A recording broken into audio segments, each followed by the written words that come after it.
कैसे केले केले कैसे कैसे केले कैसे कैसे केले कैसे कैसे उधरले अनायास उधरले अनायास अनायास उधरले अनायास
नामदेव महाराज जागाव त्याचप्रमाणे हरिभक्तीपरायण गायनाची अरे एवढी गुरुजी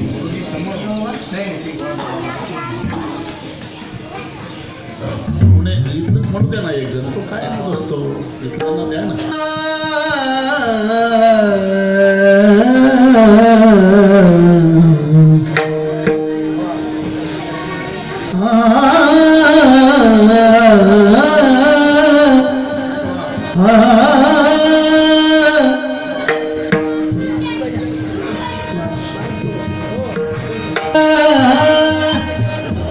देव केले कैसे कैसे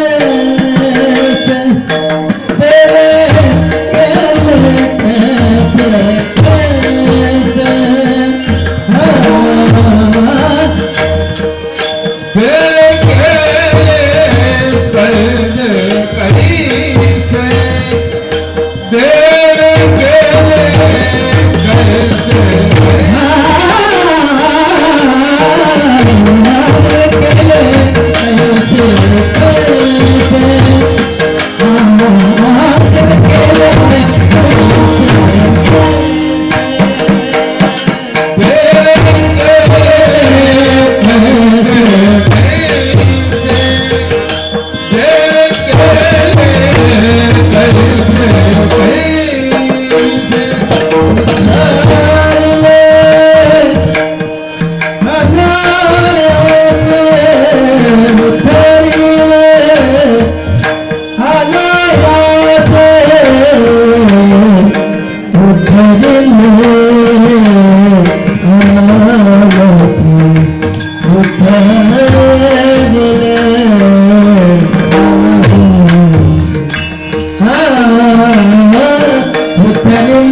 Ah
नीलकारी भक्ति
देवे केले कैसे कैसे उद्धरिले अनायासे,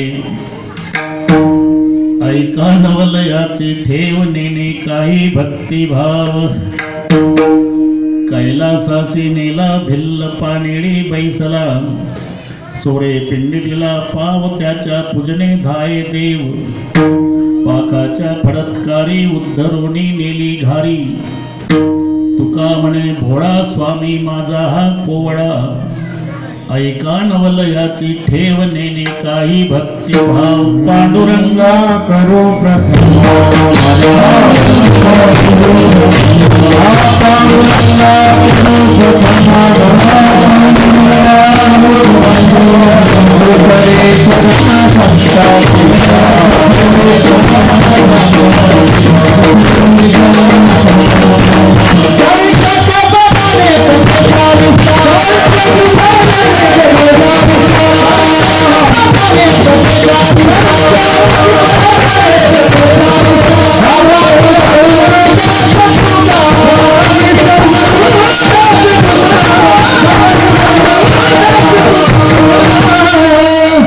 ओम नमो ज्ञानेश्वरा करुणाकरा धडाणा तुमचा अनुग्रह लाधलो पावन झालो चराचरी मी कडा कुसरी काहीच नेने बोलतो वचने अति भाविका प्रथम नमन करू गणनाथा प्रथम नमन करू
सारजाचे चतुराननाचे आत्मजा वाक्सिद्धी पाविजे सहजा तिच्या चरणमजा दंडवत आता वंदो देव ब्राह्मण ज्यांचे निपुण्य पावन प्रसन्न होती श्रोते जनदया माझे दंडवत आता वंदो साधू सज्जन नित्य हृदय हरीचे ध्यान विठ्ठल नाम उच्चारत जनदया माझे दंडवत आता नमोरंग भूमिका कीर्तने उभे होते लोका टाळ मृदंग श्रोते देखा तया माझे दंडवत ऐसे नमन करुणी सकळा हरिकथा बोली गोपड्या बोला अज्ञानी म्हणून आपुल्या बाळा चालवी सकळा नामा म्हणे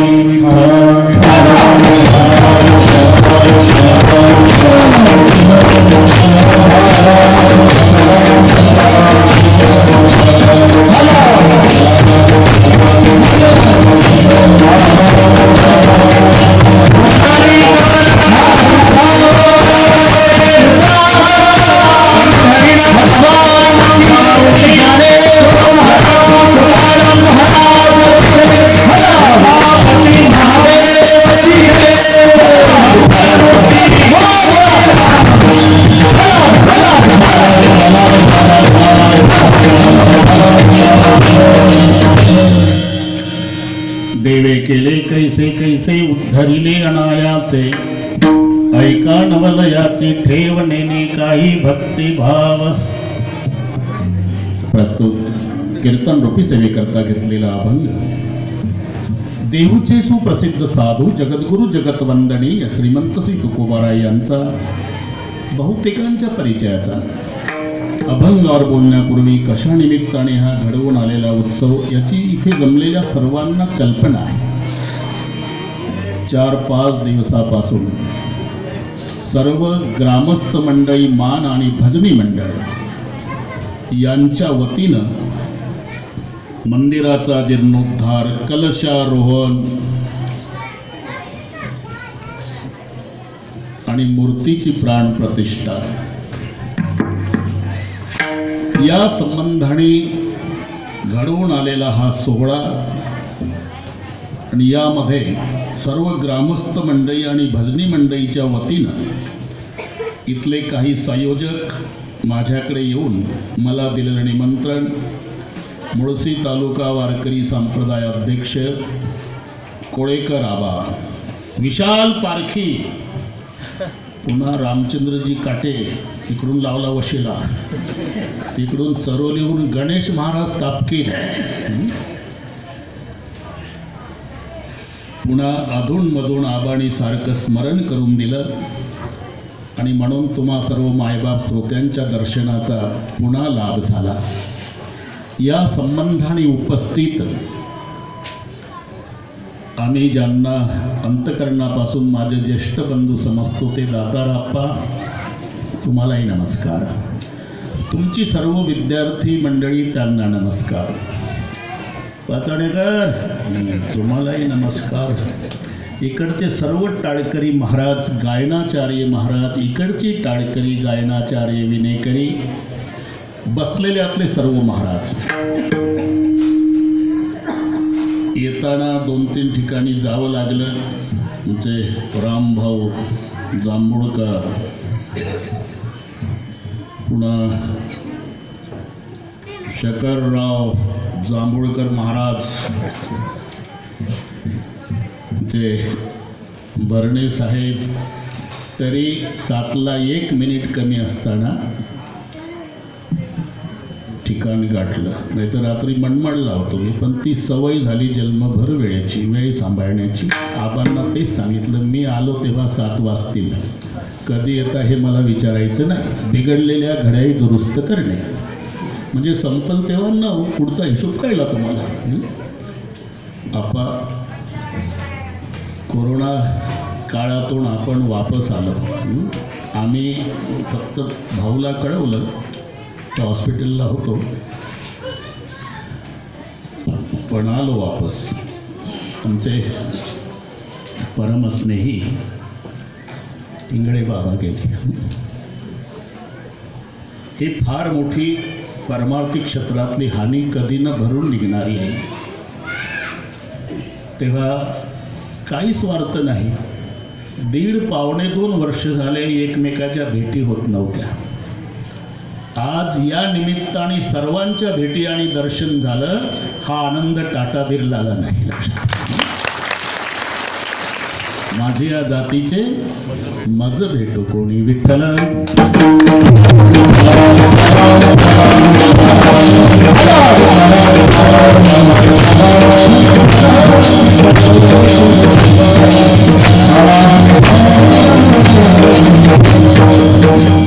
कलशारोहण स्वामी रमणगिरीजी महाराज, स्वामी शिवाकांतजी महाराज, श्री महादेव शिवाचार्य स्वामीजी, स्वामी प्रणवानंद स्वामीजी, श्री सेवालाल सरदार स्वामीजी,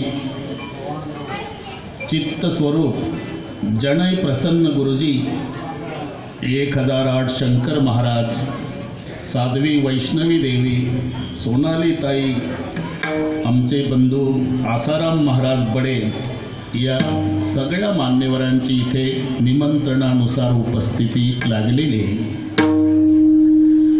अतिशय सुंदर नियोजन संयोजक मंडळींनी केलं, काही काटकसर नाही.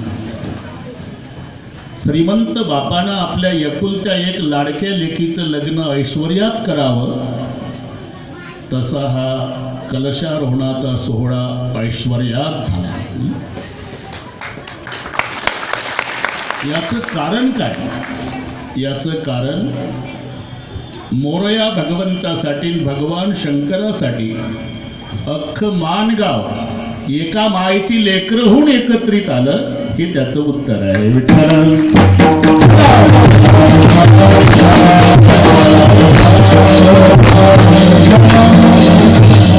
त्याही वेळेला भगवान श्रीकृष्णजी मध्ये करांगुळीमध्ये गोवर्धन उचलायची ताकद होती. पण कृष्णदेवानं एकट्यानं गोवर्धन उचलला नाही, आपले सगळे गोपाळ बोलवून घेतले. पेंद्या, वाकड्या, बोबड्या, सुदाम्या, श्रीदाम्या, मधुमंगल, ते फाटक्या कपड्याचे घोंगडं काठीवाले आले. काय देवा, अरे काठ्या लावा, काठ्या लावा, काठ्या लावा. सगळ्या गोपाळांनी आपा काठ्या लावल्या आणि कृष्णजीनं करांगोळी लावली. अख्खा गोवर्धन उचलला.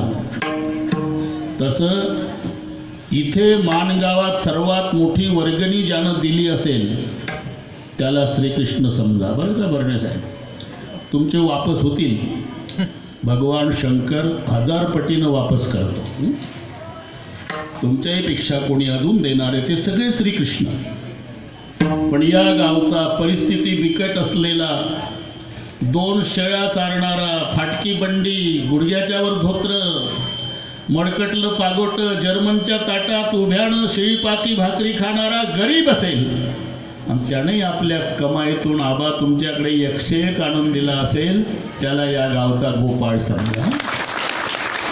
ही सगळे गोपाळ आणि श्रीकृष्ण माणचे एकत्रित आले आणि म्हणून हा सोहळा संपन्न होतोय, ज्याचा संकल्प सोडलेला असतो आणि ते साकार रूपात होत असतं. तेव्हा जो आनंद होतो, धरली जी होती चित्ती तेची डोळा दिसती. आले आवडीचे फळ,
झाले कारण सकळ.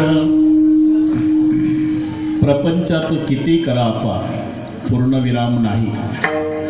किती करा, याची टोपी त्याच्या डोक्यात, त्याची याच्या डोक्यात, दोघाची आपल्या डोक्यात. काळाचं पांढरं वाटोळाचं चौकोनी डोळ्यात तेल घालून संसार करा. 3 मजली इमारत बांधा तरी तुमचा एकुलता एक चिरंजीव तुमचा 10वा घालेलच.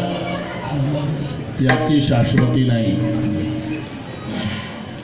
पण माणगावच्या किती पिढ्या जातील तरी मोरया महादेवाच्या मंदिरात नतमस्तक होताना डबडबल्या डोळ्यानं म्हणतील की आमच्या पूर्वजांनी आमच्यासाठी केवढा ठेवा करून ठेवला. याला म्हणतात उत्तमची मोरे कीर्ती मागे, उत्तमची मोरे कीर्ती मागे.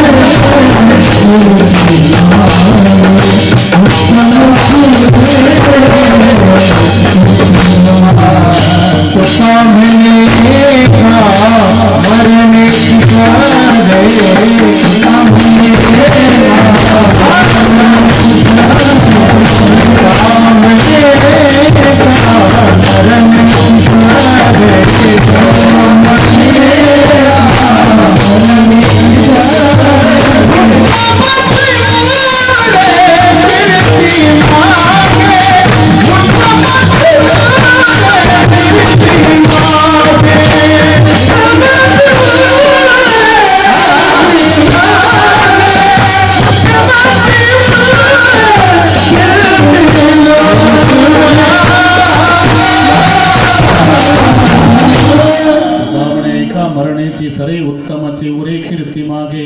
सूरत से कीरत बड़ी बिन पंख उड जाय. सूरत तो जाती रही. सूरत म्हणजे हे गुजरात मधले शहर नाही, बडोदा, सुरत. हे 3.5 हाताचं शरीर, याला सूरत म्हणतात. आणि हे सुरत जर पुण्याहून आळंदीला न्यायची असेल तर टॅक्सीवालं 50 रुपये मागतात. सुरत पुण्याहून आळंदीला न्यायला आबा 50 रुपये लागतात. कीर्ती बिना वाहनानं दिल्लीला जाते, एवढं लक्षात ठेवा. सूरत से कीरत बडी बिन पंख उड जाय, पुन्हा सूरत तो जाती रही. ही चाललेलं आहे. सूरत बाळपणी होती, सूरत तशी तारुण्यात नाही. बरं का आपा, बाळपणी शरीर असतं तसं तारुण्यात नसतं, आणि तारुण्यात असतं तसं म्हातारपणात नसतं. बाळपणी कोणाचंही बाळ असू द्या, उघड्या अंगाचं जांग्या घातलेलं गोरं पान, हरणासारखे गोल गरगरीत डोळे, गोपाल पिथारखे काळे कुरळे केस, हातात खुळखुळ्या काजळाचा टिका, नवीन माणूस सुद्धा म्हणतो एक पप्पी दे बाळा. इमानदारीनं सांगा, असं कोणी म्हणतंय का? आजोबा एक पप्पी द्या मग जा. अरे कुठली पप्पी? म्हातारी नाही तोंड पाहत, पप्पी कुठली? याला म्हणता सूरत तो जाती रही. चाललेला आहे. कैसा विपरीत झाला तोची देह, तोची म्हणजे ज्या देहाच्या सगळे पप्प्या घेत होते, आता तो देह जर्सीच्या गोठ्यात पडून आहे, त्याला चहा कोणी देत नाही. कैसा विपरीत झाला. म्हणून सूरत तो जाती रही कीरत करू ना जाय. आणि पूर्णविराम याच्यात आहे. प्रपंच कितीही करा पूर्ण होत नाही. कितीही चांगला बंगला बांधा, वास्तुशांतीच्या दिवशी बरं का जांभूळकर, पाहुणे बसतात अंगणात जेवायला, घरमालकाला फिरावं लागतं. आपा सावकाश जेवा, दादा सावकाश जेवा, नाना सावकाश जेवा, तात्या लाजू नका, मावशी. हे खालचं जेवणारं म्हणतं थांबा, काय एवढा पैसा होता, पत्रा का टाकला, स्लाब का नाही वतला. याच्या नाकीनं वाले एकटा बदलो वर्षभर, ही त्याची फुकटची बुंदी खाऊन सल्ला देतो. त्याच्या पुढचं म्हणतं एवढा चांगला बंगला बांधला तरी दगडं घेऊन उसात जातो, संडास का नाही. त्याच्या पुढचं म्हणतं देवघर कसं नाही. अरे मेलो तरी पूर्ण होत नाही ते घर आहे, पूर्ण करता येतं ते मंदिर आहे. पाया खोदला, जोता झाला, भिंती झाल्या, शिखराचं काम, आणि ब्रह्मचारी अथवा संन्यासी महात्मा आणून कळस बसला. कळस बसवायला ब्रह्मचारी पाहिजे, नाही तर संन्यासी पाहिजे. संसारिक महाराजांनी मूर्ती बसवायची अथवा भूमिपूजन. ब्रह्मचारी संन्यासीच का? कळसाच्या पुढं काही नाही बरं का जांभूळकर, तसं याच्या पुढं काही नाही. ब्रह्मचार्याच्या पुढं कळस, संन्यासाची. दुसरं एक कारण विनोदाने सांगतो. पूर्वी सुविधा नव्हत्या. 50-50 फूट उंचीची मंदिरं, ते मग शिड्या बांधायचे. ओले लाकडं शेवरीचे पावसात भिजलेले, त्याची शिडी बांधायची 50 फूट. आणि संन्यासी नाही तर ब्रह्मचारी कळस घेऊन पाठवायचा वर. समजा शिडी मोडली समजा, आणि खाली पडला तर बाकीच्या आहे कुंडली कवरदा म्हणा, त्याचं रडतंय. विनोद सोडा विठ्ठला.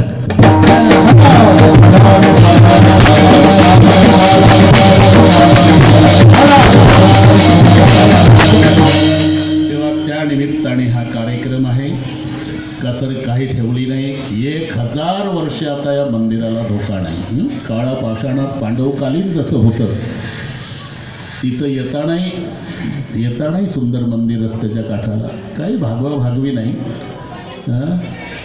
हे मंदिर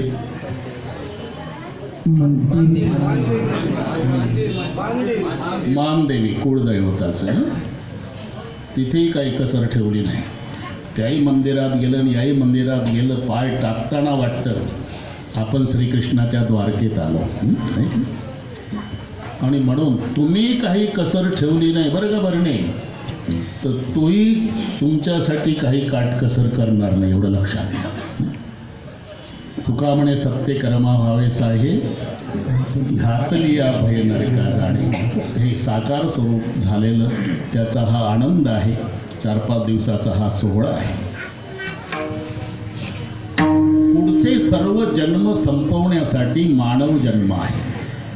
पुढचे जन्म का संपवायचे? त्याचं कारण आहे आत्यंतिक दुःखाची निवृत्ती आणि परमानंदाची प्राप्ती. हे फक्त याच देहाच्या द्वारा घडतं. तैसे येण्याची शरीरे, शरीरा येणे सरे, किंबहुना येरझारे चिरा पडे. मनुष्य देह ऐसा निघ, मनुष्य देह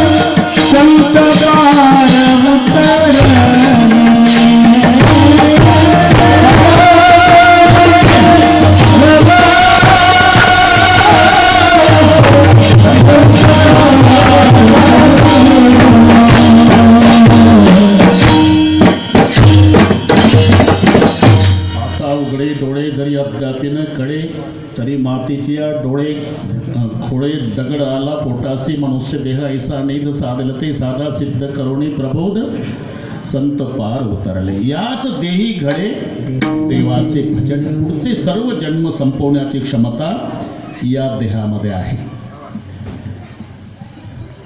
एक लक्षात ठेवा, माणसाला साधन सोपं पाहिजे आप्पा आणि फळ मोठं पाहिजे. शेतकऱ्याला विचारा, म्हैस असावी, बिना शिंगाची असावी, मारकी नसावी, काही न खाणारी असावी आणि भरपूर दूध देणारी असावी. कोणालाही साधन सोपं असावं, फळ मोठं मिळावं. अगदी तसंच परमार्थिक क्षेत्रामध्ये आहे. साधन सोपं पाहिजे आणि फळ मोठं पाहिजे. बरेच मार्ग आहे. योग मार्ग आहे, कर्म मार्ग आहे, सूक्ष्म मार्ग आहे, भक्ती मार्ग आहे. या सगळ्याचा विचार केल्यावर आपल्या लक्षात येईल बाकीच्याच किती काठिण्य आहे. कर्म मार्गाचा विचार करा तर तो सूक्ष्म आहे. शरीर शोषण पांड निरोधन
गोदपीडन कुंडलिनी कलिनल बलभंग वर्धोवायूचा श्वेत तोरणी करिओवन भंग ब्रह्मरंध्री मिसळे परी मुमुक्षुदंग.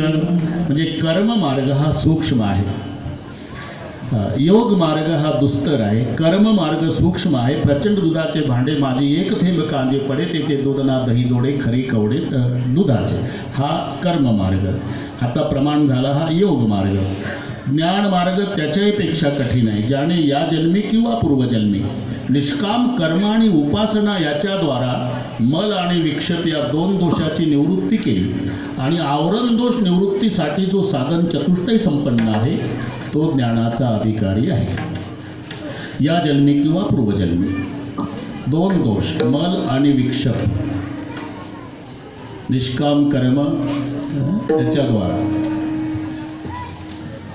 निवृत्ती त्या दोषाची केली. आता फक्त आवरण दोष शिल्लक आहे. त्याकरता साधन चतुष्टय संपन्न आहे. आत्मज्ञान प्राप्तीचीही 4 साधनं: विवेक, वैराग्य, समाधी षटक आणि मुमुक्षत्व. तो ज्ञानाचा अधिकारी आहे. ते अगदी सोपं सांगतो. पंगत बसली बरं का श्रीरामजी, पंगत बसली. लोणकडे तुपात जिलेबी तळली मालकानं.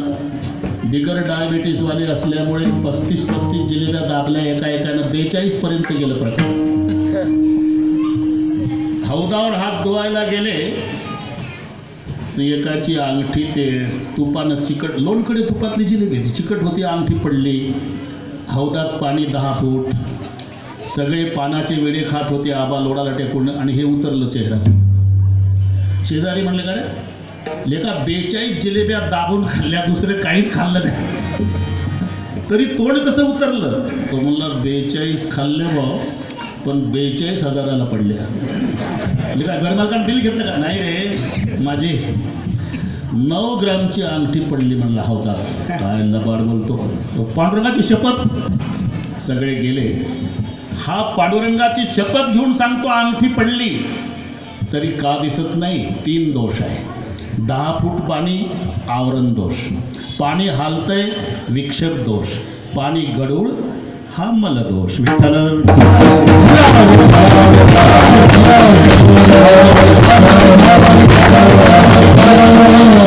कोणीतरी डोकं चालवलं तुरट्या तुरटी मलदोष घालवायचा आहे. तुरटी टाकली आबा, पाणी थोडं स्वच्छ झालं, ते पिवळे काहीतरी दिसायला लागलं, अजून स्पष्ट ज्ञान नाही, काहीतरी पिवळ्या आहे हो. एक म्हणला अरे ते खिडकी बंद करा ना, ते खिडकी बंद करा. इथलं नाही तिथलं चालू आहे. त्या खिडकीतनं वारा येत होता आणि पाणी हालत होतं, हा विक्षेप दोष. एकानं खिडकी बंद केली, वारा यायचा थांबला, पाणी स्थिर झालं, अंगठीचं ज्ञान स्पष्ट झालं आहे. म्हणजे तुरटी टाकली तर गढूळपणा गेला, म्हणजे मल दोष गेला. खिडकी बंद केल्यानं वारा थांबला तर विक्षेप दोष केला. तसं ज्याने या जन्मी किंवा पूर्वजन्मी निष्काम कर्म उपासनेच्या द्वारा मल आणि विक्षेप या दोन दोषाची निवृत्ती केली. आता फक्त आवरण दोष शिल्लक आहे, त्याच्याकरता तो साधन चतुष्टय संपन्न आहे.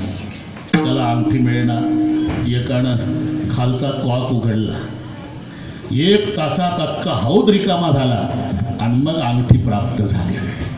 तसं तो ज्ञानाचा अधिकारी आहे ज्यानं निष्काम कर्म उपासनेच्या द्वारा मल विक्षेप या दोन दोषाची निवृत्ती केली. आणि आवरण दोष निवृत्तीसाठी जो साधन चतुष्टय संपन्न आहे, विवेक वैराग्य समाधी षटक आणि मुमुक्षत्व सत्संगतीने आत्मा अविनाशी तद्व्यतिरिक्त सर्व विनाशी असा जो निश्चय त्याला विवेक म्हणतात.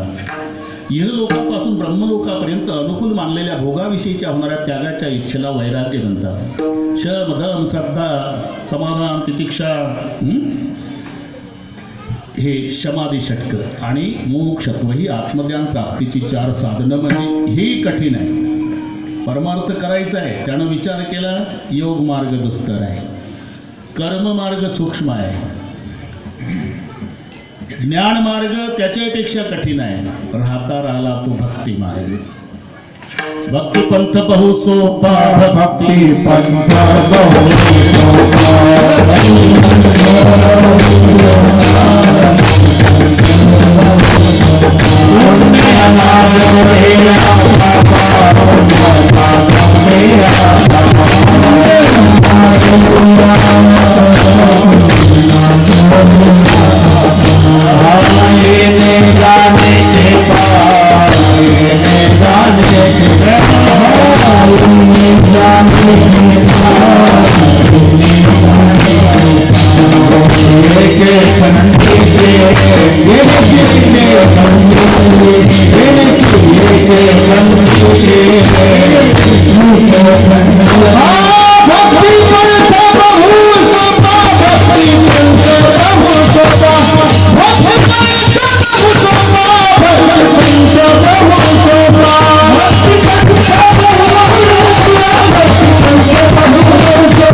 पंथ बहु सोपा.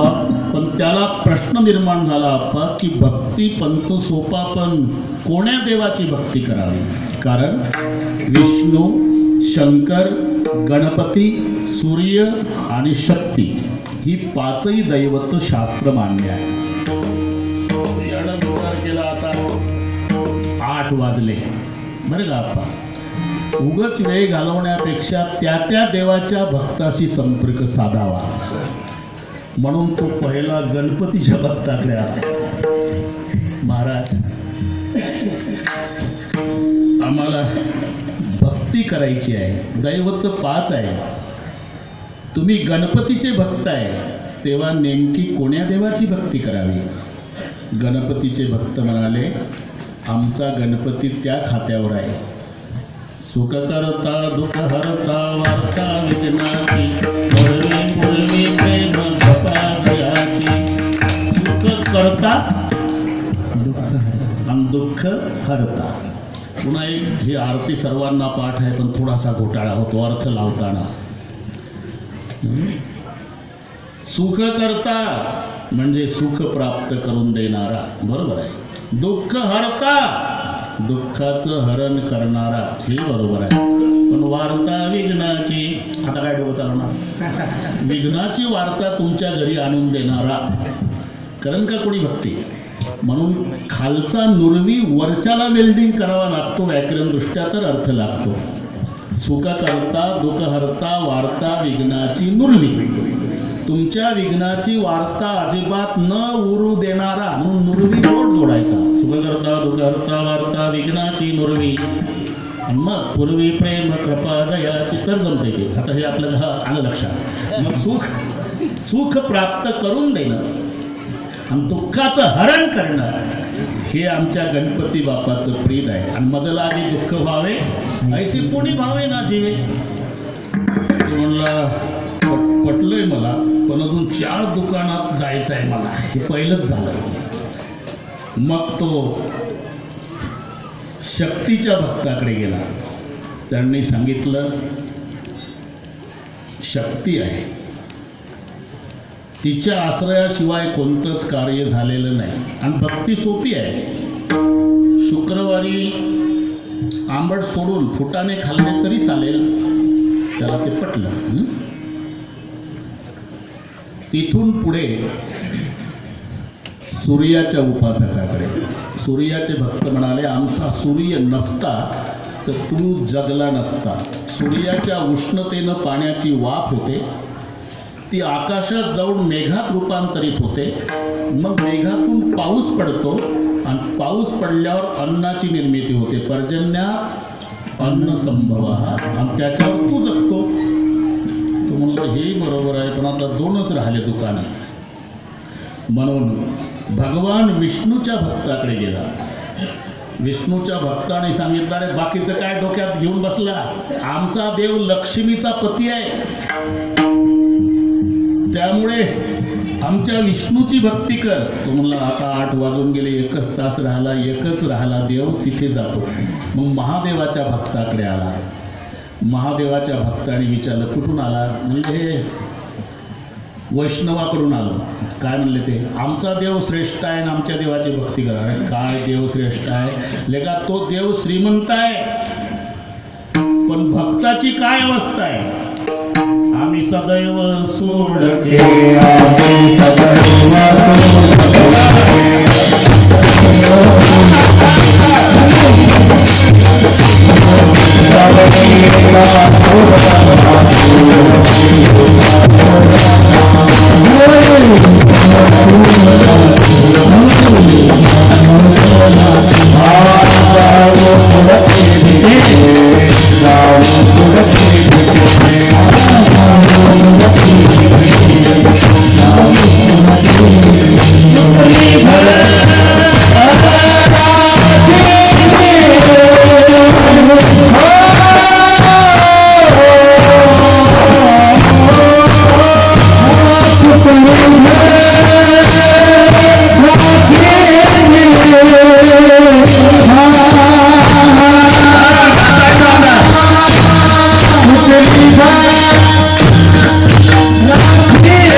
तास आबा म्हणाले होते गायक हो पुण्यामध्ये काही उणीव नाहीत पण थोडंसं काय ते 24 तास माझ्यासोबत आहे पुढे काय पाहिजे हे त्याला माहिती आहे विठ्ठला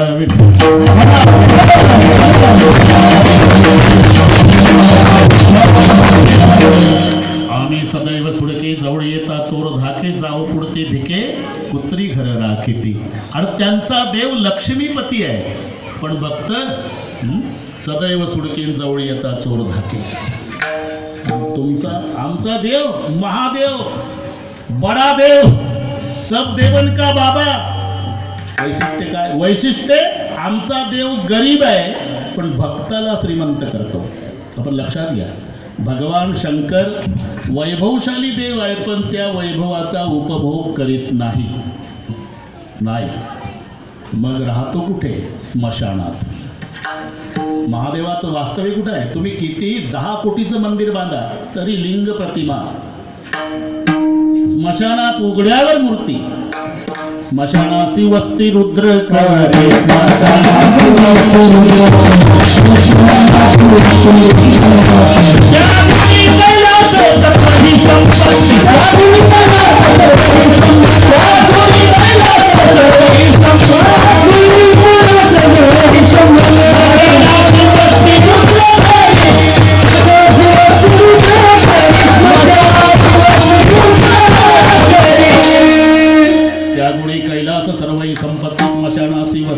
करे शिव महिम्नामध्ये स्मशानेश्वर क्रीडा स्मरहर पिशाचा सहचरः शीता भस्मलेपस्रगतिर्करोति परिकरः अमंगल्यं शीलं तव भवतु नामयोमखिलं तथापि स्मर्तॄणां वरद परमं मंगलमसि स्मशानेश्वर क्रीडा कैलासपती आहे पण उपभोग नाही घेत स्मशानात राहतो स्मशानात तो स्मशानात का राहतो रामभाऊ सगळे सोडून जातात ते सगळ्या कार्यक्रम माहिती आहे कोरोनात डेड बॉडी दिल्या नाही ते काय मग पेटलं की महादेवजी प्रेत दोघच असतात जवळ येतात जिनके लिए जिंदगी भर प्रयास किए बेटा सब छोड़ के चले गए हाँ महादेव जी फिक्र मत करो जब दुनिया छोड़ के जाती है तब मैं संभालता हूँ स्मशानासी वस्ती रुद्र करी भगवान शंकर स्मशानात राहतो पण भक्ताला श्रीमंत करतो किती श्रीमंत आता याच्यावर एक कीर्तन होईल रावण हा शंकराचा भक्त घरी गेल्यावर संपत्तीचा हिशोब लावा 5 लाख दगडाची 7 लाख विटाची 1 कोटी काशाची 1 कोटी तांब्याची 7 कोटी घरं सोन्याची ही रावणाची संपत्ती आपल्या लक्षात आहे का माझं लक्ष नाही बरं का आपणची बरी आहे तब्येत आपले शामगावकर आप्पा खूप सेवा करतात ते बऱ्याच वर्षांनी भेटी झाल्या चेहरे पाहिले की आनंद वाटला आम्हाला आमचे सगळे भेटले आजी बरवे झाले आणि माझे माहेर भेटले विठ्ठल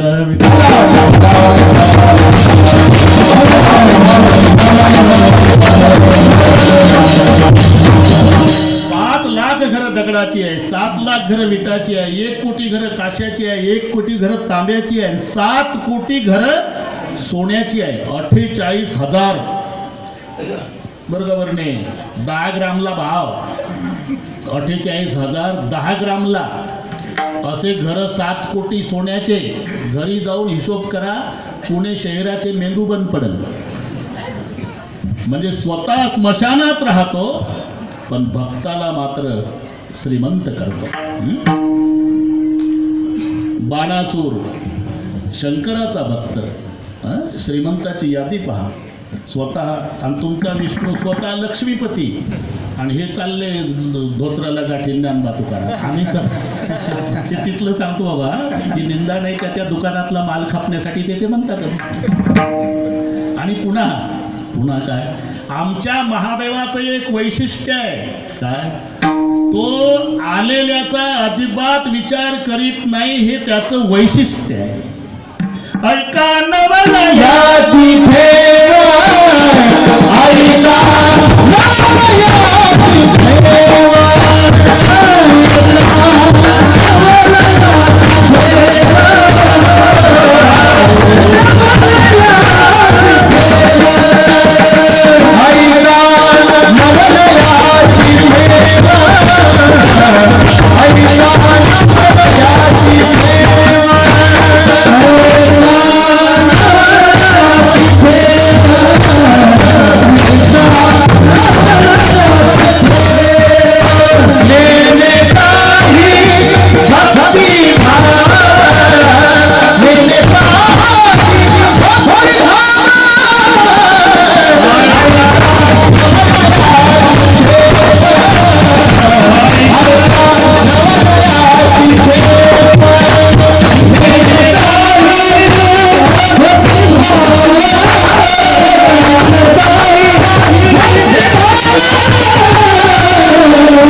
आज के आनंद की भी जय.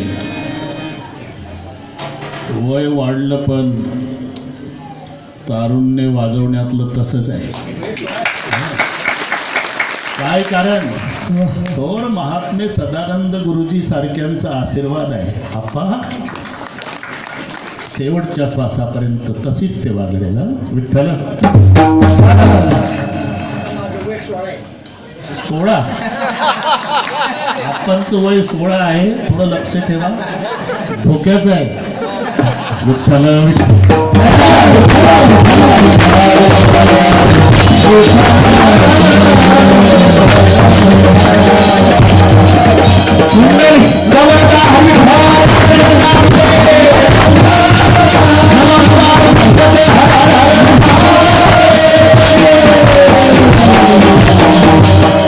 परमार्थातला आनंद आहे. तुका म्हणे वृद्ध होती धरणे रे.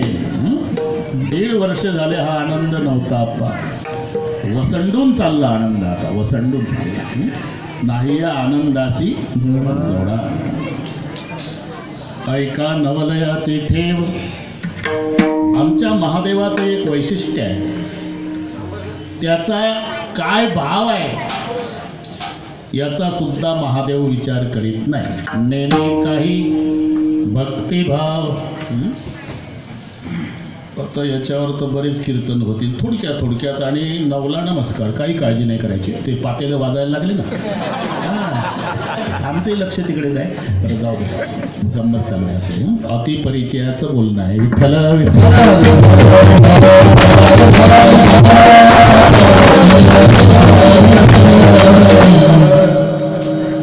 ते भस्मासूर. भगवान शंकराला भस्म फार आवडतं. प्रेत जळालं की ते ताजं भस्म महादेवाला खूप आवडतं. चिता भस्म लेपस द्रगपी नृ करोटी परिकरा. गळारुंड माळा म्हणजे नृ करोटी. चिता भस्म, अंगाला भस्म. तू भस्मासूर भस्म आणायचा, महादेव खुश व्हायचे. पण दुसरी लस आटोक्यात आल्यानंतर भस्म मिळेना. बरं कळा तो भस्मासूर म्हणला, महादेवा काय पूर्वी पोत्यानं भस्म मिळत होतं. कोण्याही स्मशानात ते लाईनला असायची प्रेत. कधी जागरी पोतं भरायचं. आता एकही नाही मरत. ते दुसरी लस आटोक्यात आली. मग अडचण काय? अहो भस्म मिळत नाही तुमच्या पूजेसाठी. ठीक आहे, तू ज्याच्या डोक्यावर हात ठेवशील ना तो भस्म होईल. मी का सांगतो? नेणे काही भक्तिभाव. त्याचा काय हेतू याचाही विचार करत नाही हे भोळा बाबा. शेवटी तुका म्हणे भोळा आहेच. मग त्यानं माणसं मारायचा सपाटा सुरू केला. भेटला का डोक्यावर हात जळून भस्म. भेटला का डोक्यावर हात जळून भस्म. असं करता करता त्याचा एवढा अहंकार वाढला. म्हणजे माझ्यात ही ताकद आहे की डोक्यावर हात ठेवलं की तो व्यक्ती भस्म होतो. मग एकटं कुठवर राहावं. महादेवाची पार्वती सुंदर आहे, बिघडलं नाही. त्याला कृतज्ञ म्हणतात. म्हणला महादेवाच्या डोक्यावर हात ठेवू, तो भस्म होईल, पार्वती आपल्याला मिळेल. म्हणून याला म्हणतात भस्मासूर. इथून मोठा झाला, त्याच्याचवर अपकार करायला लागला हा भस्मासूर. आणि मग मात्र शंकर भगवान पुढे, भस्मासूर मागे, शंकर भगवान पुढे. भगवान विष्णूला वाटलं मरतंय आता हे महादेवराव मरतंय, म्हणून मोहनीचं रूप धारण केलं भगवान विष्णूने. आणि तिच्या रूपाकडे पाहून भस्मासूर भाळला. ती म्हणाली मी लग्न करायला तयार आहे, पण एका अटीवर. मी जशी नाचती तसं तुला नाचावं लागेल. आता पसंत पडल्यावर काही करायला तयार आहे ना आपला. काय करणार? मायबाप वृद्धाश्रमात टाकायला लागेल, टाकतो, पण तू पाहिजे. असं ते आपलं तिथून चालू. आणि मग मी जसे अहोभाव करील तसे तुला करावं लागेल. चालेल.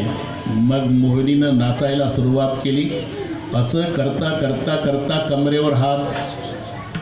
जेव्हा मोहिनीनं स्वतःच्या डोक्यावर हात ठेवला तसा भस्मासुरानंही स्वतःच्या डोक्यावर हात ठेवला आणि जळून भस्म झाला. पण त्याचा काय उद्देश होता याचाही विचार या बाबानं केला नाही म्हणून नेने काही भक्ती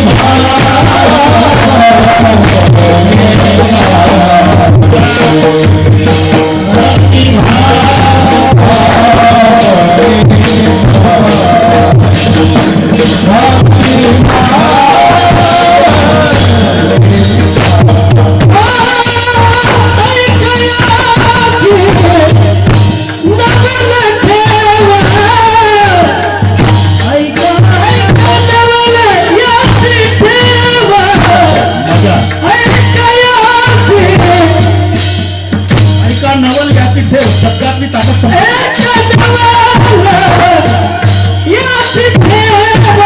जमतंय ते.